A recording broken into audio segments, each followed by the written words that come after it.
కార్యక్రమానికి వచ్చిన ప్రతి ఒక్కరికి పేరు పేరున ధన్యవాదాలు తెలుపుకుంటూ ఈరోజు మనం ఇక్కడ ఒక సమావేశం ఏర్పాటు చేసుకున్నాం. దాని ముఖ్య ఉద్దేశం ఏమంటే రాయదుర్గంలో 2వ సంవత్సరం హిందూ మహాగణపతి ఉత్సవాలను అత్యంత వైభవంగా జరుపుతున్నాం. దీనంతటికీ మన విరాళాల వల్లే ఇది సాధ్యమైంది. దానికి ధన్యవాదాలు తెలుపుతున్నాము. సో ఈ కార్యక్రమంలో ఇంకా 3 రోజులు ఉంది నిమజ్జన కార్యక్రమానికి.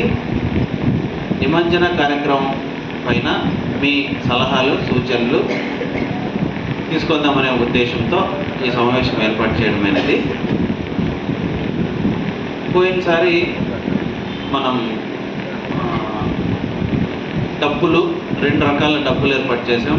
తర్వాత కోలాటం ఏర్పాటు చేసినాం, నందికోళ్ళు ఏర్పాటు చేసినాం. తర్వాత 2 డీజేలు ఏర్పాటు చేసినాం, మహిళలకు ఒకటి జెంట్స్కి ఒకటి. మళ్ళీ లాస్ట్ రోజు భోజనాలు ఏర్పాటు చేసినాం అందరికీ.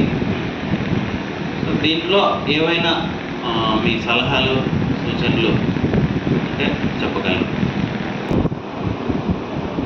ఈసారి పోయినసారి 2 రకాల డప్పులు పెట్టినాము. దానికి సుమారుగా ఒక 40-50 వేలు ఖర్చు అయింది. బట్ దానివల్ల మనకి ఉపయోగం అనిపించలేదు.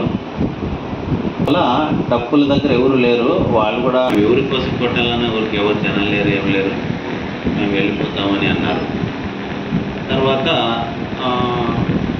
మనకు కూడా కొత్తది కాబట్టి అప్పుడు మనకు కూడా అనుభవం లేదు కాబట్టి కోలాటం ఆడేవాళ్ళు ఉంటే కొంచెం ఏదైనా మన సంస్కృతిని కొనసాగించే అవకాశం ఉంటుందని ఆలోచన చేసి కోలాటం వాళ్ళకి ఇచ్చింది.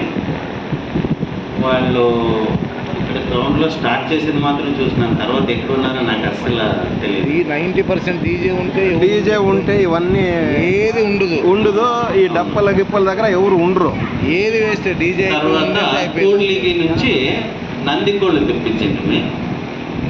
నందికోళ్ళు కూడా మన సంస్కృతిలో భాగం కాబట్టి అది కూడా ఒకటి ఉంటే బాగుంటుందనే సలహా ఇస్తే దాన్ని కూడా తీసుకొని నందికోళ్ళు తెప్పించినాము. వాళ్ళది కూడా అదే పరిస్థితి, కొద్దిసేపు ఆడి మేము కూడా వెళ్ళిపోతామన్నారు.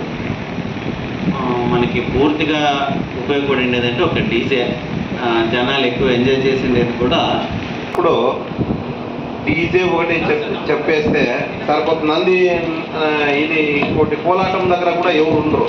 డీజే పెట్టేసరికి కోలాటం దగ్గర ఎవరు ఉన్నారు కాబట్టి ఇవన్నీ క్యాన్సల్ చేస్తూ డీజే ఒకటే చేస్తే బాగుంటుందని నా ఉద్దేశం, నా సలహా. ముందుగానే అరేంజ్ చేస్తే బాగుంటుంది అనుకుంటాను సార్. చెప్పండి మీ అవసరం.